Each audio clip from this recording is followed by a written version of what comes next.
Good afternoon.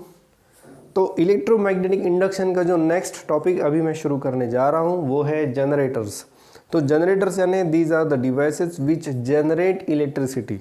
जी हाँ, these are the devices which generate electricity. There are two types of devices, एक होता है DC generator, एक होता है एसी जनरेटर। एसी जनरेटर जो है इट प्रोड्यूसेस एसी वोल्टेज, और जो डीसी जनरेटर होता है it produces pulsating DC voltage. उसके बारे में ज़्यादा जानकारी हमारे बुक में नहीं है, थोड़ा बहुत उन्होंने डिस्कशन किया है आपके टेक्स्ट बुक में, बट उसे ज़्यादा सीरियसली लेने की ज़रूरत नहीं। हमें बस ये चाहिए कि हाउ जनरेटर वर्क्स, ये हमें पता होना चाहिए। एक डायग्राम भी है यहाँ पे, फिगर 12.8 पेज नंबर 273। तो मैंने वो डायग्राम ज़रा बनाने की कोशिश की है बट वो नहीं बन पाई ठीक से।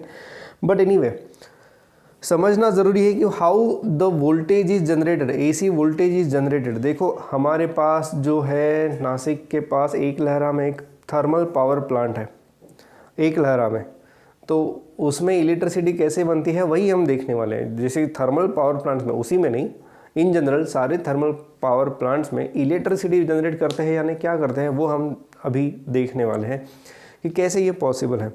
सो क्या किया जाता है, there is a coil, huge coil kept in a magnetic field, north south, it is kept in a magnetic field and this coil is rotated inside this magnetic field। तो ये इसका थोड़ा मैंने ऐसे दिखाया कि this is your magnetic field B and this is your coil। coil ये ऐसी है, ठीक है, coil is rotating in a magnetic field, coil ये ऐसी है, मैंने सिर्फ coil का प्लेन दिखा है, ठीक है।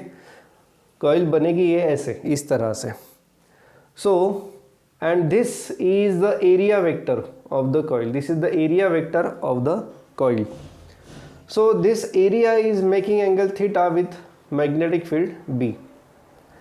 so component of this magnetic field, component of this magnetic field along the area will be B cos theta, ठीक है, will be B cos theta। now exactly on what principle this generator works, it works on simple principle, Faraday's law। क्या कहता है वह कि whenever there is a change in flux associated with the coil, the EMF is induced in a coil। whenever there is a change in flux in a coil associated with the coil, there is EMF induced in a coil। ये एक simple principal हम follow करने वाले हैं यहाँ पर भी। तो क्या हो रहा है यहाँ पे, ये जो कॉइल है ना, it is continuously rotated inside the magnetic field. ये जो कॉइल है ये इस मैग्नेटिक फील्ड में रोटेट की जाती है, कंटिन्यूसली रोटेशन हो रहा है। और अगर कंटिन्यूस रोटेशन हो रहा है so magnetic flux passing through the coil is continuously changing, ठीक है। जब वो यहाँ पे है coil so maximum flux is passing, जब कॉइल थोड़ी बेंड हो जाती है तो फ्लक्स पासिंग विल डिक्रीज। तो ये फ्लक्स कितना होगा, the flux depends on the component B cos theta. See the flux should be always perpendicular to the plane of a coil, ठीक है। तो हम यहाँ पे हमेशा फ्लक्स को परपेंडिकुलर नहीं रख सकते, तो हम क्या करेंगे, we are going to find out component of that flux या फिर component of that magnetic field perpendicular to the plane of coil, और वो कॉम्पोनेंट आपका आएगा B cos थीटा, ठीक है। So the flux associated with that coil is phi equal to, हमें क्या पता है, flux is equal to B into A, but in this case flux is equal to A, पहले लिख देता हूँ B cos थीटा। अब B cos थीटा क्यों, because we are always going to have perpendicular component of magnetic field, उसी को हम flux कहते हैं, याद रखना।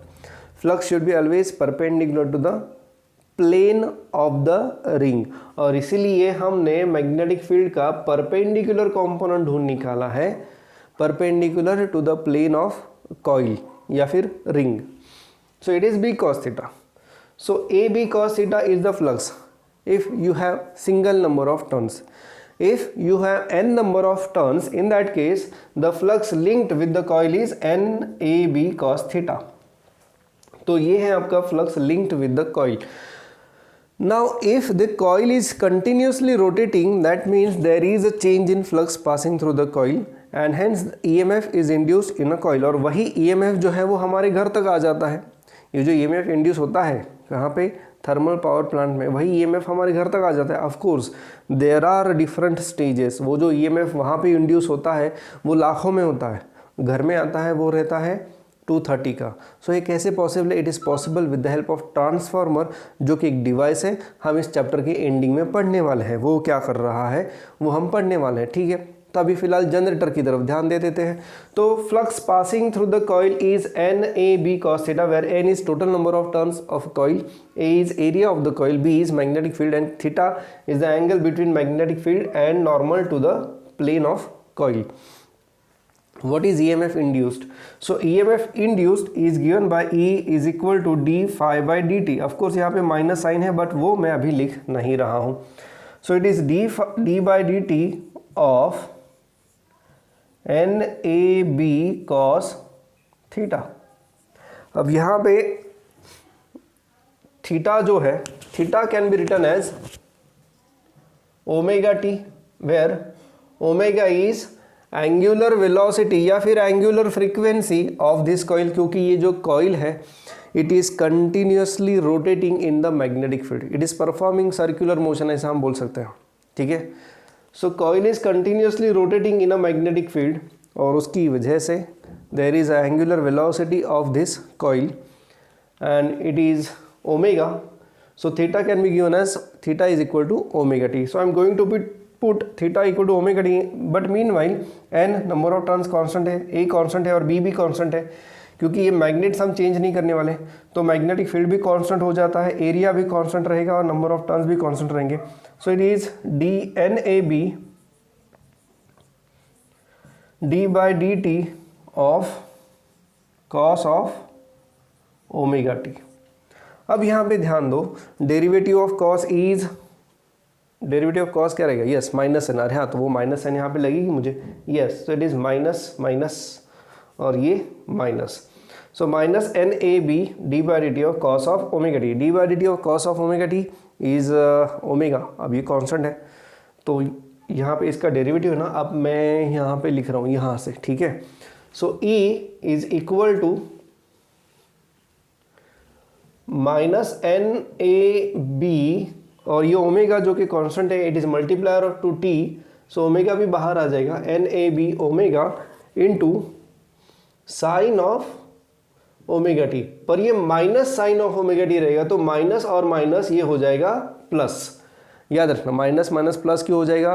क्योंकि ऑलरेडी एक माइनस यहाँ पे था, वो लेंस लॉ की वजह से माइनस आ गया, उसमें minus N A B omega minus sine omega T, तो माइनस माइनस यहाँ पे प्लस हो गया। So E is equal to N A B omega sine of omega T. अब ये जो है ये डिस्कशन मैं बुक में से कहाँ से कर रहा हूँ? यस बुक में ये डिस्कशन है, बट इस डिस्कशन से पहले उन्होंने एक अननेसेसरी वहाँ पे डिस्कशन किया है, और वो जो है ना ये मैं आपको बता सकता हूँ, उसको खास पढ़ने की भी ज़रूरत नहीं है। 12.8b, फिगर 12.8b का जो डिस्कशन है उसे आप देखो मत, क्योंकि उसकी कोई भी यहाँ पे ज़रूरत नहीं है। जो EMF इंड्यूस हो रहा है वो क्यों हो रहा है? It is because of rotation of coil inside the magnetic field. तो कॉइल रोटेट हो रही है continuously, and because of that the flux passing through the coil is changing. Flux अगर चेंज हो रहा है तो EMF is induce in the coil, this is the simple concept. तो उन्होंने वहाँ पे एक कंडक्टर, ऊपर का कंडक्टर है, नीचे का कंडक्टर है, ऊपर के कंडक्टर में करंट अभी इस डायरेक्शन में जा रहा है, अब वो ऐसे घूम के आ जाएगा तो करंट ऐसे वापस आएगा। इस तरह का कोई तो डिस्कशन वहाँ पे किया है जिसकी फ़िलहाल फॉर दिस टॉपिक कोई ज़रूरत नहीं है, तो उसे मैं निगलेक्ट कर रहा हूँ। ज़रूरत पड़ी तो बाद में कभी भी इसको मैं बता दूंगा या फिर इसकी नोट्स में दे दूंगा, बट मुझे नहीं लगता कि जनरेटर के लिए उसकी ज़रूरत है। फिर ठीक है, next is E is equal to N A B omega sine of omega t. ये डिस्कशन जो शुरू होता है ना, ये कहाँ से शुरू होता है मैं बता देता हूँ। जो डिस्कशन मैं कर रहा हूँ ये डिस्कशन शुरू होता है पेज नंबर 273 का जो लास्ट पैराग्राफ है वहाँ से, और वहाँ से ये डिस्कशन शुरू होता है। और आपको भी वहीं से ही लिखना ज़्यादा बेटर रहेगा और ज़्यादा इजी भी रहेगा। फिर हम बढ़ते हैं पेज नंबर 274 पे, और जब मैं 274 पे आ जाता हूँ तो यहाँ पे मुझे दिखाई देता है कि they have introduced some symbols, और वो सिम्बॉल्स कुछ इस प्रकार से। सबसे पहले मैक्सिमम EMF इंड्यूस होगा, तो ये कब होगा? मैक्सिमम EMF इंड्यूस कब होगा? मैक्सिमम EMF इंड्यूस होगा जब sine of omega t will be equal to 1। When sine of omega T is equal to 1 तब EMF will be maximum. So E max या फिर ई नॉट, उन्होंने शायद सिंबल यूज किया है ई नॉट, ठीक है। So EMF induce will be maximum and that maximum value is E naught and it is equal to N A B omega. So this is the value of maximum EMF.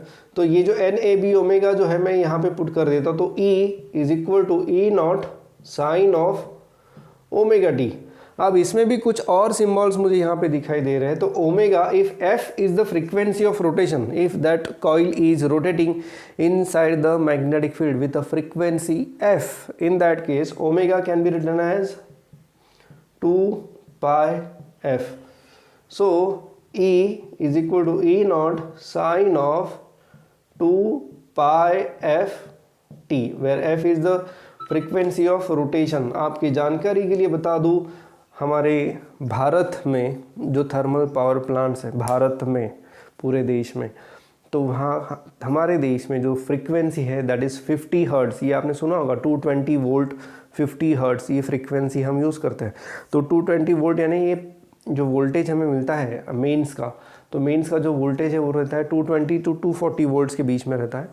और 50 hertz यानी ये जो coil है, ये coil जो rotate हो रही है, it is rotating with the frequency of 50 hertz, यानी 1 सेकंड में 50 रोटेशंस वो कॉइल कंप्लीट कर रही है। कॉइल का साइज़ अगर देखेंगे तो ये रूम जो है, या कोई भी एक रूम, नॉर्मल साइज रूम, उसके बराबर की इसकी साइज़ रहती है। बहुत बड़े डायमेंशंस होते हैं इस प्लांट के।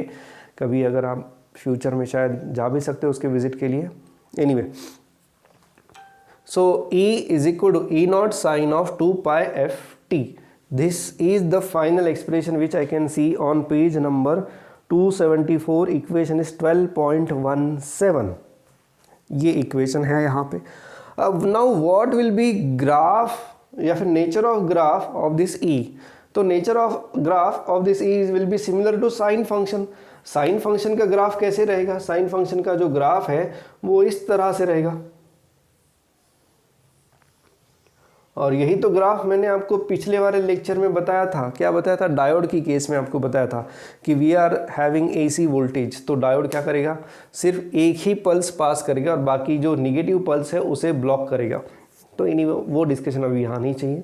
सो जो ईएमएफ इंड्यूस होता है यहाँ पे, तो ये जो ईएमएफ है वो इस तरह से रहेगा, साइनोसाइडल रहेगा। ये अल्टरनेटिंग रहता है, यानी कभी प्लस कभी माइनस, कभी प्लस कभी माइनस। तो करंट ऐसे जाएगा एक हाफ साइकिल में, दूसरे हाफ साइकिल में वापस ऐसे, तो ये ऐसे, ये ऐसे, ये ऐसे, ये ऐसे। तो करंट की जो डायरेक्शन है ये कंटिन्यूसली रिवर्स होती रहती है हर एक हाफ साइकिल के बाद। So that's why it is called as alternating current. Alternating current का मतलब ही है कि करंट की डायरेक्शन जो है वो कंटिन्यूसली चेंज हो रही है हर एक हाफ साइकिल के बाद। So that's why it is called as AC, alternating current. This is the nature of graph of EMF induced in this coil. ये कॉइल में जो ईएमएफ इंड्यूस हो रहा है, तो उस ईएमएफ का ये ग्राफिकल रिप्रेजेंटेशन है। This is your time axis and this is EMF induced in the coil। of course ये जो EMF, अगर हम थर्मल पावर प्लांट की बात करें तो ये जो EMF इंड्यूस होता है वो लाखों में रहता है, और उसे फिर रिड्यूस करके लाया जाता है। उसका हम डिस्कशन बाद में फिर से एक बार करने वाले हैं। They have also talked about DC generator. तो DC जनरेटर में क्या रहता है, आपको वो जो फिगर है आपकी 12.8 क्या है वो, ABCD A 12.8A जो फिगर है यहाँ पे आपको दिखाई देगा कि कुछ ऐसे कनेक्शंस हैं इस डायग्राम में, इस तरह के। यानी क्या है, ये कॉइल के जो एंड्स है, ये एंड से आप सप्लाई ले रहे हो, क्योंकि कॉइल के एंड में ही तो ईएमएफ इंड्यूस हो रहा है, यहीं पे तो ईएमएफ इंड्यूस हो रहा है। तो ये जो एंड्स है ना, ये वाले, इसको हम कहते हैं कम्यूटेटर। तो डीसी जनरेटर में क्या करते हैं, कम्यूटेटर का डिज़ाइन थोड़ा सा चेंज करते हैं।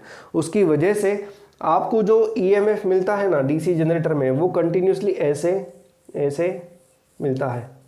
यानी यहाँ पे क्या हो रहा है, यहाँ पे हमें सिर्फ पॉजिटिव पल्सेस ही मिल रही है, निगेटिव पल्सेस नहीं मिलती है। तो उसकी वजह से करंट की जो डायरेक्शन है वो सेम रहती है, बस करंट की मैग्नीट्यूड सेम नहीं रहती। क्यों नहीं रहेगी? क्योंकि ईएमएफ कांस्टेंट है क्या? नहीं, ईएमएफ कांस्टेंट नहीं है, ईएमएफ ऐसे पल्सेटिंग ईएमएफ है।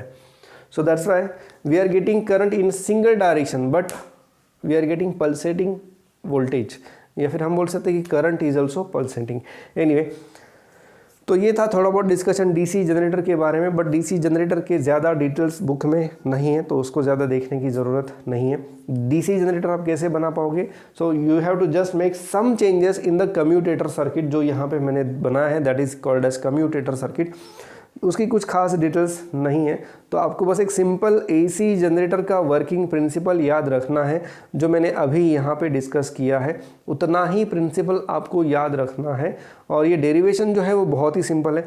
देखो, फ्लक्स क्या होता है? Flux is B into A, but more clearly flux is basically the component, normal component of flux to the plane, यानी flux should be always measured that is passing perpendicular to the plane. और इसी कारण हमें यहाँ पे ये B का normal component ढूंढना पड़ता है। तो बी का नॉर्मल जो कंपोनेंट है that is B cos theta, और उसी के कारण flux is basically B into area, but यहाँ पे बी नहीं लेंगे, हम उसे लेंगे बी कॉस थीटा, और उसकी वजह से ये एक्सप्रेशन आया जिसको हमने डिफरेंशिएट किया। डिफरेंशिएट करने के बाद हमें फाइनली ये इक्वेशन मिला है, E is equal to E naught 2 pi sine of 2 pi F T. अब आप मुझे बता सकते हो कि at what position of that coil EMF induced will be maximum. So EMF induced will be maximum when angle omega T is equal to 90। Angle omega T is equal to 90 का मतलब क्या है? तो ये है मतलब उसका कि ये अगर कॉइल है, ये B है, और ओमेगा टी यानी ये जो एंगल है ना थीटा, ये 90 है।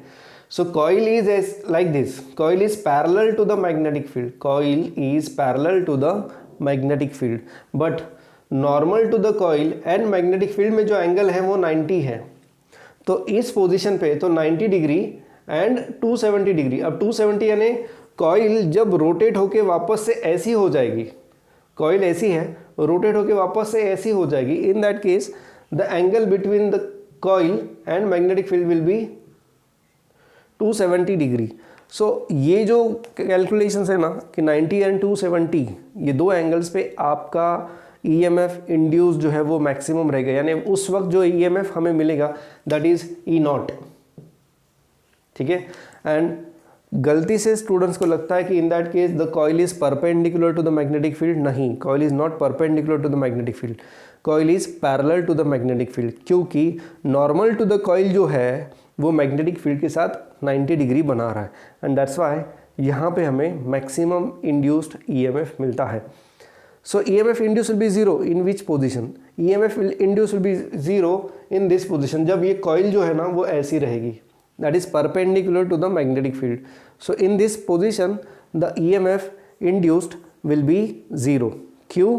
क्योंकि नॉर्मल टू द कॉइल जो है वो ऐसी रहेगी, कॉइल जब ऐसी रहेगी तो नॉर्मल टू द कॉइल ऐसी रहेगी, एंड इन दैट केस ये नॉर्मल नहीं है अभी, नॉर्मल टू द कॉइल ऐसी रहेगी जब कॉइल ऐसी रहेगी, और ये नॉर्मल और मैग्नेटिक फील्ड में जो एंगल है वो ज़ीरो आ रहा है। ठीक है, एंगल ज़ीरो आ रहा है, तो यहाँ पे थीटा यानी ओमेगा टी जो है वो ज़ीरो है, and hence EMF induce will be zero. तो ये था कुछ सीधा साधा डिस्कशन रिगार्डिंग AC जनरेटर, और बाकी जो दूसरा जो जनरेटर है उसके बारे में कुछ खास डिस्कशन उन्होंने किया नहीं है, तो उसके बारे में मैं भी कुछ खास बताऊंगा नहीं। अब बात करते हैं नेक्स्ट टॉपिक। हाँ, और एक चीज़ है, ये क्वेश्चन ये जो पार्ट अभी मैंने डिस्कस किया ना कि कौन से पोजीशन पे EMF मैक्सिमम रहेगा और कौन से पोजीशन पे EMF मिनिमम रहेगा, ये क्वेश्चंस आ चुके हैं इससे पहले की एग्ज़ाम्स में, तो इसे याद रखना है। हालांकि 1 मार्क का ही क्वेश्चन आएगा, कुछ ज़्यादा नहीं आएगा, बट आपको पता होना चाहिए कि EMF induce will be maximum when the coil plane of the coil is parallel to the magnetic field. EMF induce will be zero when the plane of the coil is perpendicular to the magnetic field. हालांकि जब हम imagine करते हैं तो हमें लगता है कि नहीं, इस पोजीशन पे यानी ये वाले पोजीशन पे मैक्सिमम फ्लक्स जा रहा है, तो in that case EMF should be maximum. नहीं, देखो, EMF induce is not dependent on how much flux is passing, EMF induce depends on what is the rate of change of flux. समझ में आ रहा है? सो दैट्स वाई थोड़ा confusion अगर है तो उसे अभी क्लियर कर लो। तो ये था डिस्कशन अबाउट जनरेटर। अब मैं बढ़ रहा हूँ आगे to the next topic and that is back EMF and back torque. ठीक है, उसके बारे में भी डिस्कशन कर लेते हैं। हालांकि इसमें नंबर ऑफ स्टेप्स बहुत ही कम है, बस ये समझना ज़रूरी है। जितना एक्सप्लेनेशन मैंने यहाँ पे दिया उतना आपको लिखने की ज़रूरत नहीं है। जो उन्होंने बुक में दिया, जो पैराग्राफ मैंने मेंशन किया है, last paragraph of page number 273, वहीं से आपको डिस्कशन करना शुरू करना है। That's it. तो हो गया। अब मैं बढ़ रहा हूँ नेक्स्ट टॉपिक की तरफ। तो यहाँ पे एक टॉपिक उन्होंने दिया है back EMF and back torque. ठीक है, इसको थोड़ा सा डिस्कस कर लेते हैं।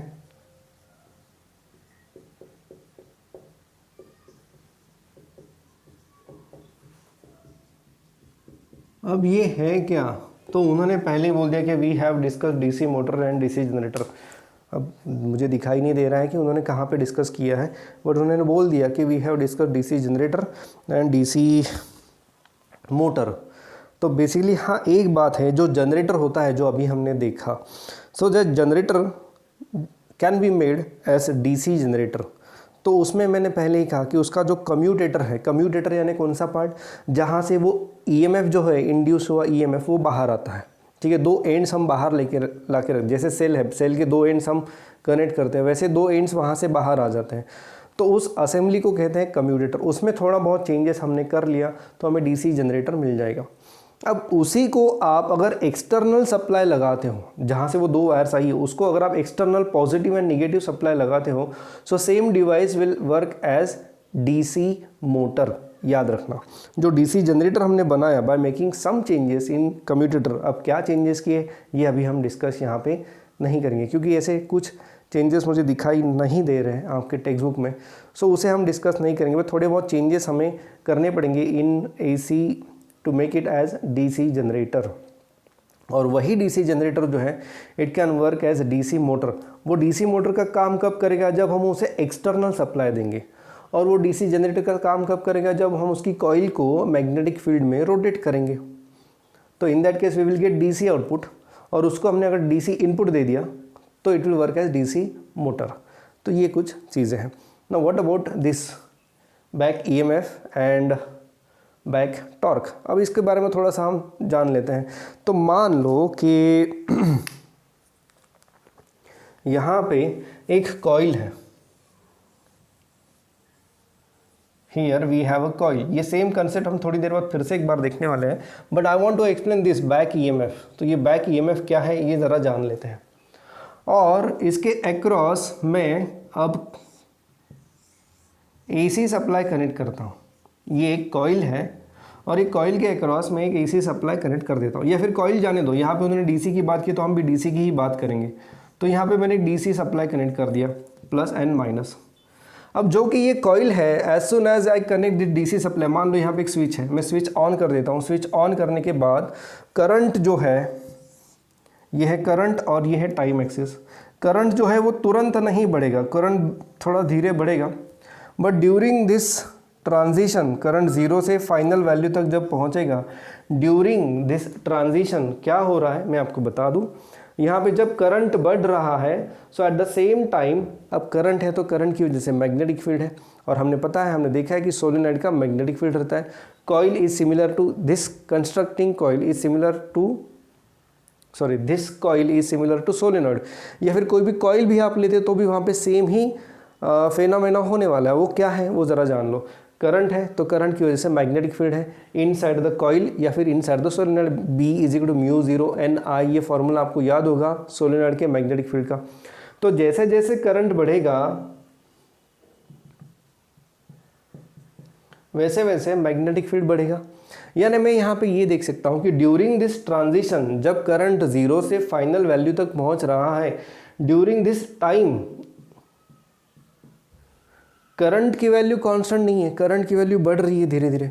करंट की वैल्यू धीरे धीरे बढ़ रही है तो ये मैग्नेटिक फील्ड है जो वो भी बढ़ रहा है। यानी क्या हो रहा है, यहाँ पे the flux passing through the coil is also changing. Magnetic field ये ऐसा रहता है ना इनसाइड द सोलेनॉइड, तो मैग्नेटिक फील्ड बढ़ रहा है यानी फ्लक्स भी बढ़ रहा है, यानी मैं ये बोल सकता हूँ कि there is a change in flux through the coil.